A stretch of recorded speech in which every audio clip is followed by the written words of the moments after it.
India पर इस वक्त सीतापुर न्यायालय से बड़ी खबर आ रही है। 3 वर्ष की मासूम बालिका के साथ दुष्कर्म के मामले में कोर्ट ने महज 7 माह में ही जघन्य अपराध के आरोपी को बेहद कड़ी सजा सुनाई है। बेहद कम समय में यह कोर्ट से फैसला आया है और जो पिता है उसको न्याय मिला है। पूरी जानकारी के लिए हम सीधे फोन लाइन से जुड़ते हैं इंडिया के विधि संवाददाता भूपेंद्र दीक्षित जी के पास। तो भूपेंद्र जी बताइए कि ये किस थाना इलाके का मामला है, कब का मामला है और कोर्ट ने किस आरोपी को बेहद कड़ी सजा सुनाई है? जी प्रियांशु जी, आपको बता दूं कि ये सीतापुर जनपद के थाना रेउसा क्षेत्र के अंतर्गत एक गांव पड़ता है गुधनी सरैया, वहां का मामला है। ये 2024 अप्रैल 2024 की घटना है और बहुत ही कम समय में हम कह सकते हैं कि महज 5-6 महीने के अंदर ही इसमें जो है वो अपराधी को सजा सुना दी गई है। और ये बहुत ही जघन्य अपराध है प्रियांशु जी। ये सरैया गुधनी का निवासी, गांव का ही निवासी है महेश्वर पुत्र राममिलन गौतम।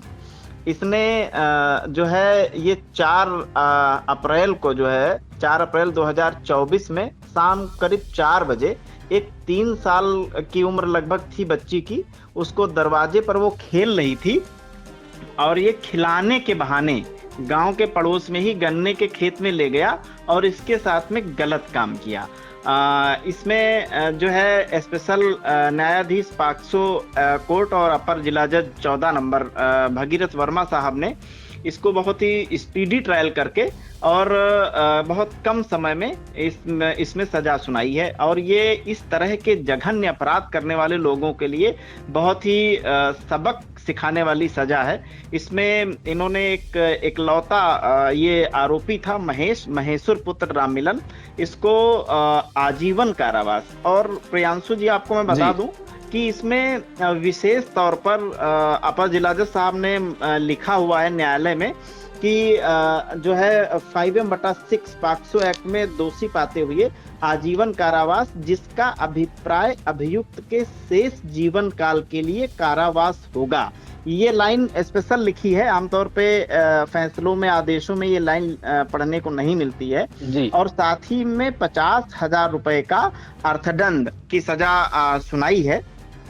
अर्थदंड ना अदा करने की स्थिति में 6 माह का अतिरिक्त कारावास भुगतना पड़ेगा। मैं आपको बता दूं कि इसमें प्रोसिक्यूशन की तरफ से एडीजीसी गोविंद मिश्रा जी और मोनिका शुक्ला जी, इन दोनों एडीजीसी की पैरवी के चलते ये फैसला आया है।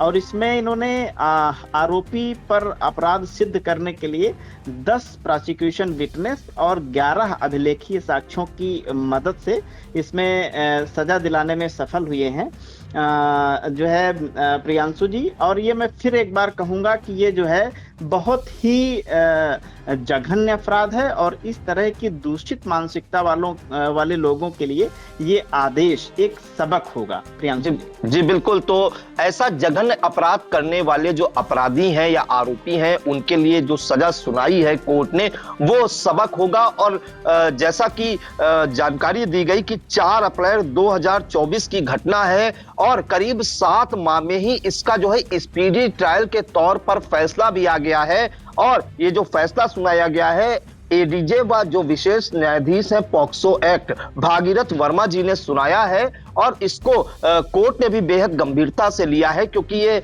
बेहद जघन्य अपराध भी माना जा रहा है। क्योंकि सीतापुर के रेउसा थाना इलाके के जो गुधनी सरैया गांव है, वहां पर एक बताया जा रहा है कि 3 वर्ष की मासूम बालिका खेल रही थी घर के बाहर और जो आरोपी है या अपराधी भी अब तो कह सकते हैं कि दोषी भी माना गया है महेश्वर पुत्र राममिलन गौतम। ये उसे टॉफी देने के बहाने, खिलाने के बहाने खेत में ले गया और इसके साथ जो है गंदा काम किया, जिसके बाद इस घटना के बाद आपको बता दें कि हड़कंप सा भी मच गया था, क्योंकि 3 वर्ष की महज वो बालिका थी। और इसके बाद जो है पिता की तहरीर पर पुलिस ने संबंधित धाराओं में मुकदमा दर्ज किया और जो एडीजीसी हैं मोनिका शुक्ला और गोविंद मिश्रा, उनकी जो है प्रभावी और कुशल पैरवी के चलते ये मुकदमा इतनी जल्दी भी सॉल्व हो गया है। इसको जो है कोर्ट ने सजा सुना दी है, आजीवन कारावास और 50,000 रुपए का अर्थदंड भी लगाया गया है। फिलहाल इस मामले में जो पूरा मुकदमा है, जो इसकी पैरवी कर रही थी एडीजीसी मोनिका शुक्ला और एडीजीसी गोविंद मिश्रा, उन्होंने आई इंडिया को क्या जानकारी दी, आइए हम आपको वो भी सुनाते हैं। इतनी नन्ही बच्ची जिसके साथ इतनी जघन्य घटना घटी है, जब उस बच्ची से बॉडी पार्ट्स के नाम मैंने पूछे तो वो बॉडी पार्ट्स के नाम नहीं बता पा रही थी। ऐसी जघन्य घटना कारित करने के बाद वो इशारे से अपनी बॉडी पार्ट्स को बता रही थी और ऐसी ऐसी जगह पर मुझे महसूर अभियुक्त के द्वारा चोट मारी गई और उस चोट को मेडिकल ने सपोर्ट किया और जिस आधार पर उसके माता पिता के बयानों, उसकी दादी के बयानों के आधार से जोड़ करके तब इसमें सजा हुई है। वो बच्ची इतनी नादान थी कि अगर लिखते समय कोई भी सामान्य स्थिति का व्यक्ति है तो उसके आंसू छलक जाते। ऐसी जघन्य अपराधियों के लिए ये जो सज़ा हुई है वो बहुत सही सज़ा हुई है, बल्कि ऐसे अपराधियों को मृत्युदंड तक की सज़ा ही होनी चाहिए। रंजिश की तो कोई साक्ष्य नहीं आए हैं, वो उसकी ऐसी मानसिकता, ऐसे व्यक्तियों की स्वयं की अपनी मानसिकता होती है जो इतने छोटे बच्चों के साथ इस टाइप का अपराध कारित कर सकते हैं। और इस टाइप के अपराधों के लिए मैं कहना चाहूँगी, इस टाइप के अपराधियों को धरती पर रहने का कोई हक नहीं है, वो जेल में ही सड़े तो ज़्यादा अच्छा। इस बच्ची के आरोप में उसको आजीवन कारावास की सजा हुई है और 50,000 रुपये का अर्थदंड हुआ है। 50,000 रुपये का अर्थदंड। ये 4 अप्रैल 2024 की घटना है और इसका आरोप पत्र में प्रसंज्ञान हुआ है 30 जून सन 2024 को और आरोप इस पे बनाया गया है 25/7/2024 को।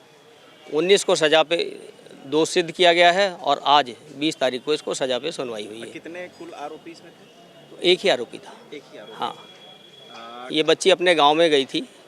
अब इसके पिता के नाना गांव में रहते थे, बीमार थे, तो उनको देखने परिवार सहित गया था। तो ये बच्ची भी साथ में गई थी, बाहर खेल रही थी। उसी का मौके का फ़ायदा उठा के अभियुक्त इसको उठा ले गया बाग में और बाग में पड़ोस के खेत की मेड़ पे ले आके इससे दुष्कर्म किया। अभियुक्त की उम्र क्या रही?